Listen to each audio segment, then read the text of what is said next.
Hey there, friends and enemies, JoPaWrites here again, and we got some more Strand and Lightfall news with this PC Gamer article talking to Kevin Yanis and Eric Smith from Bungie, and we've just got so much. If you missed my other two videos, I did a trailer breakdown and also a breakdown of the article with full details on Strand, but we got this article where a lot of fascinating information is also revealed. So I wanted to go over that with you guys because I think there's a lot to talk about in the road to Lightfall and things that might not get your attention immediately, but will inevitably be big changes for the game going forward. So here's a preview of all the stuff. Strand will be easier to unlock than Stasis. I think that's massive.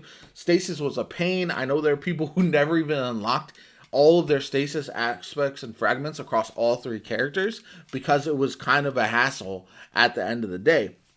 Having to repeat everything you do across multiple characters, not always the best way to do things, especially when it can be very, very time consuming.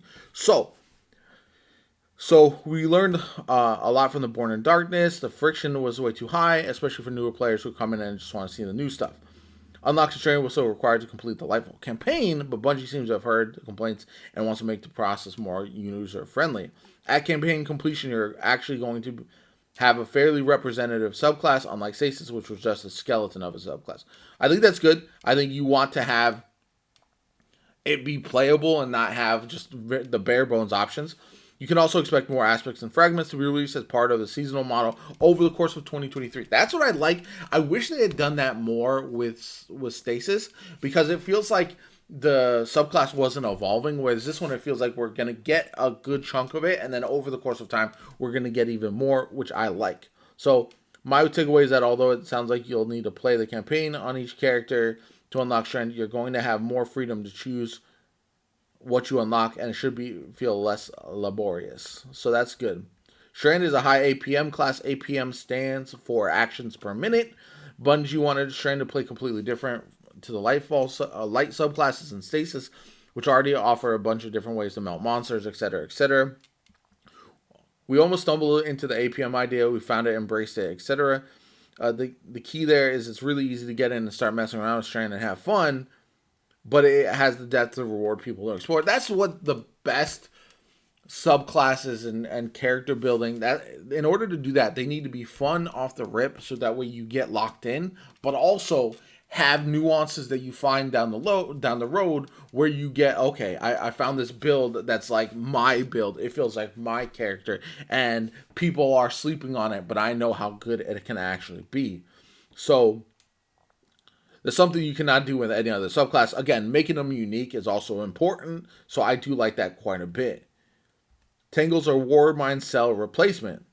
Whenever an enemy that's affected by any sort of Strand debuff dies, it will unravel into a swirling volatile bundle of Strand that's called a Tangle. You can pick a Tangle up and throw it as a bomb or shoot it where it lies. So I think that's good. Again, War Mind Cells have become pretty much obsolete with some of the changes, and I know build changes are happening even more with the changes to the mods as well. So I think that's a good thing. This is an evolution of that. So for example, Quicksilver Storm Exotic Auto Rifle creates tangles from kills in grenade launcher mode, provided you have its exotic catalyst. Tangles are key to the high APM experience. You'll see these things pop up and use your instinct to alter the way you approach. You can grapple to it, you can shoot it, all kinds of different stuff. So the players are already speculated. Tangles are effectively a replacement for Warmind cells, like we said, which are being deprecated. Let's see. Tangles come from our desire to take Warmind cells, grab part of that loop, and bring it into the core gameplay. We knew Warmind cells were going to go away. They were never really intended to live forever. So the question became, what's a class-based version of Warmind cells? Strand's first subclass to grant 3 melee charges. I remember tripping melee charges being leaked back in August, before we even knew the next subclass. We tend not to give players 3 melee charges by default, but the Strand Titan and Warlock will give them 3. The Titan's melee sends you forward considerable distance, so you're able to close the gap pretty easily by chaining 3 melees together. Oh, that's awesome. I like that a lot. The speed at which you can move because of that is really high. Mobility and aerial gameplay will be core to all Strand subclasses, but Hunters will be the ones permanently up in the rafters, grappling and stuff. Bungie expects Hunters to create their own grapple arenas. Theoretically, Hunters have always been the high agility class, so it's no surprise that it goes hardest with the grapple ability. It makes sense. Not only does Widow Cell create these grapple tangles, but it also gives me 2 grapple charges, so I can grapple once to create this point. Then if I grapple the point again using my second charge, or my teammate grapples to it, it won't cost any grapple energy. Yeah, I like that a lot, where if there's a point created, you can freely grapple and use it as long as it's still around. But it's not going to be like you can extend that from one grapple to the next, to the next, to the next. Grapple tangles also negate the 5-second lockout that otherwise prevents hunters from using both charges back to back. And as for why there's a lockout at all, he explains regarding movement abilities. We really like expressive movement, Icarus Dash, Shiver Strike, Cryoclasm, Thruster. But one of the things we pay a lot of attention to is what the uptime of the movement looks like. Grapple is super expressive, and we absolutely want to make sure you have the ability to displace yourself. But you got to make sure you're managing your ability energy economy. Yeah, you don't want someone just grappling all over the place in PvP or PvE, because you can make a lot of the content trivial. He says that by chaining grapple tangles, his teammates have been able to get halfway across the King's Fall ship section. A carefully set up team can probably do some nonsensical things and end your frustration with some of the jumping puzzles. Bungie doesn't want to go back and re-author old locations to add explicit grapple opportunities, though, because they want players to feel like they're almost cheating with their mastery of Strand. I think that's good.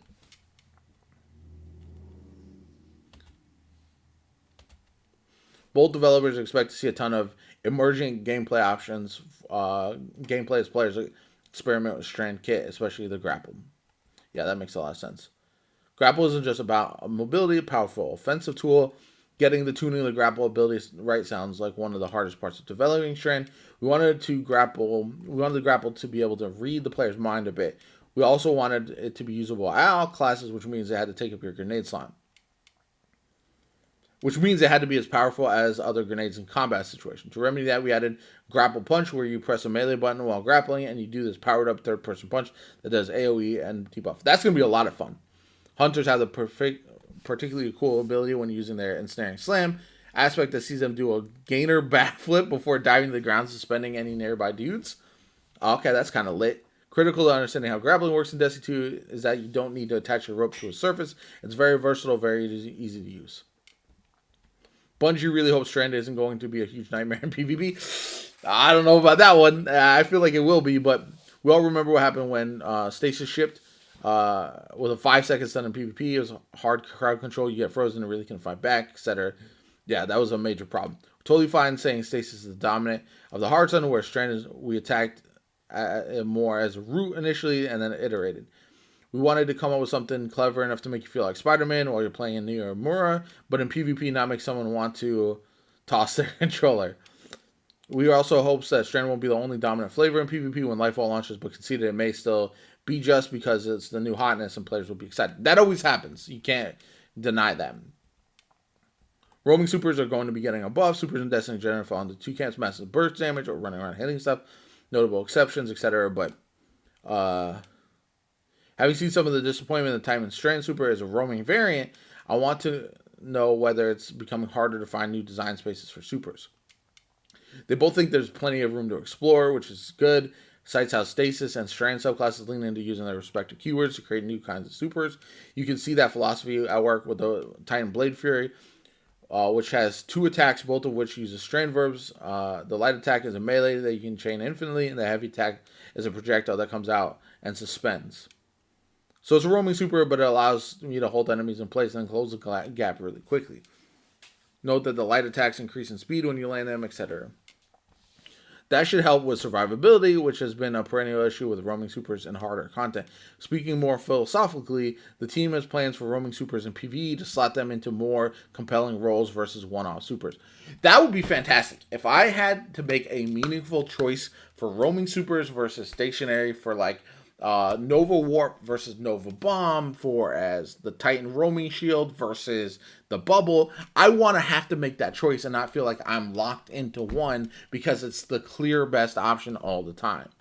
And it sounds like a nerf is coming to well at Radiance. I think this is a good thing. It's been too long. It's been so powerful. We're trying to brace the community for a place where there are difficult mechanical outputs for supers. We're going to start playing with more as time goes on, so you're going to see less variations of it just murders everything, and a lot more variations of it as a specific role and applies to our team comp. He acknowledges that the danger when designing utility-based supers is threading the needle between making it useful and not so useful that you feel like you have to equip it in every counter until the end of time. The obvious example being, well, of Radiance. That's probably in the realm of too useful, said Giannis, with the kind of twinkle in his eye that suggests it's going to be nerfed sooner than later. I'm not shocked by that whatsoever. Warlock Broodweaver Super was going to turn you into actual goddamn spider at one point. Oh man. One of the favorite prototypes was the early Warlock Super, where you would spawn these aerial threadlings, but they were just screebs and were T-posing, and they would slowly go towards the enemy and then shoot threading eggs.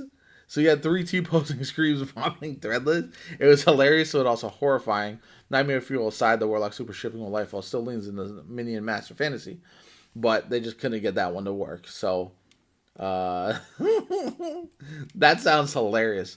Warlocks get to use threadlings very differently from the other classes. Every Strand class will be able to generate threadlings, but Warlocks will have what Smith describes as special kinship with explosive little creatures. Yeah, so you're going to lean into that much like you would lean into any other, like the like the Titan Javelin or different types of builds that you've seen in the game where the Strand Warlock is a threadling master, essentially.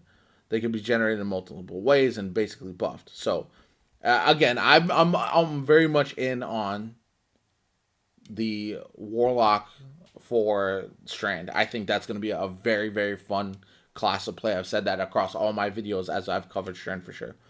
And then a fun one discussing how much subclasses changed during the creative iteration process. Giannis had time to share this to share. Stasis was originally going to be time crystals. It wasn't going to be cosmic ice, but we didn't want to do the generic fantasy thing of it's Frost Burr. We always want there to be a Destiny interpretation.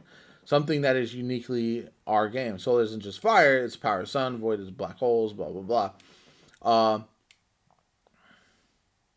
We didn't want to do an explicitly damage-focused thing. Early on, we decided to look at what we're going to do. Combat utility. We did a lot of work on damage mitigation, lowering the damage of enemies. Sky that's the headspace of severing enemies' connection to the greater world. As for the visual look of Strand, Giannis says consistency was key.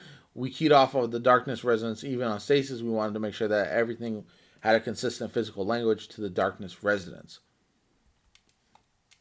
Okay, so all very interesting stuff. Well, Nerf makes sense. Lots of news on Strand and why and how they've done things. I still think Strand is going to be wild in PvP when it first drops, but it's going to be so much fun in PvE. It's going to be absolutely worth it. Let me know what you guys think of this article and anything that the developer said in the comments down below. My name is JoPa. I hope you enjoyed the video. Subscribe to the channel if you haven't already. Obviously, I'm uploading loads of Destiny 2 content on the road to Lightfall. I'm very excited about this expansion. My name is JoPa. I hope you have a good one. I'll catch you all later.